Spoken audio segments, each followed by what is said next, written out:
And now back to the Trump presidency, where the big news of the week is the formal impeachment inquiry into President Donald Trump. Margaret Brennan, moderator of Face the Nation, joins us now. Margaret, good to see you. So what are the next steps now for the House's impeachment inquiry?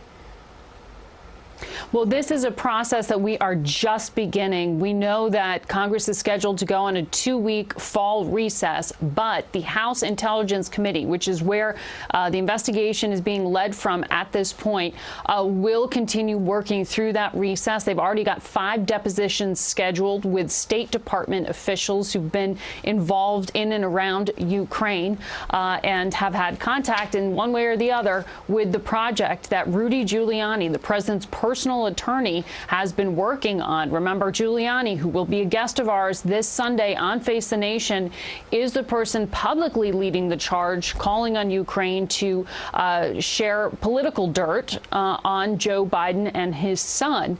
The question now is, was there an involvement there directed from the administration itself that really involved other members of the U.S. government, and whether this was expected to be a quid pro quo or at least an abuse of the office in some way, calling for foreign election interference. A lot to get through on Sunday. We're going to try to break down the political and the legal steps on Sunday with a number of key officials, including Senator Chris Murphy and 2 members of the House Intelligence Committee, along with Rudy Giuliani and Senator Lindsey Graham.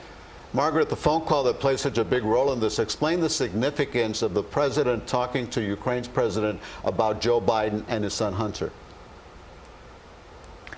Well, what we have seen from this partial call record that was released, it's not a verbatim transcript. You see repeated reference by the president to what he calls corruption, and he brings up Joe Biden, his chief political opponent, who's leading in the polls for the nomination in 2020, and bringing up what he continues to say are insinuations of corruption that need to be looked at by the Ukrainian government, and also asking for his personal attorney, Rudy Giuliani, to hold some meetings with the Ukrainian government. Now, Rudy Giuliani doesn't work for the U.S. taxpayer or the U.S. government, and asking for a corruption investigation that had already been closed in regard to this gas company that Hunter Biden, the vice president's son, worked with, seemed to be dredging up political dirt rather than actual ongoing investigations or need for them. So there was the real concern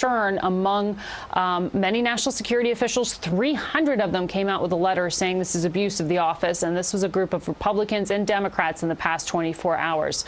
So depending on what political side of the aisle you stand on, you may have a very different read on this, but at least for those in the national security community, they say no president should be able to do this, and we're going to be sorting through some of this on Sunday. Look forward to what your guests have to say about all this, Margaret. Thank you very much, and join Margaret Brennan for Face the Nation Sunday morning at 10:30 right here on CBS 4. But we invite you to get up even earlier and join Lauren Pastrana as she fills in for Jim DeFede on Facing South Florida.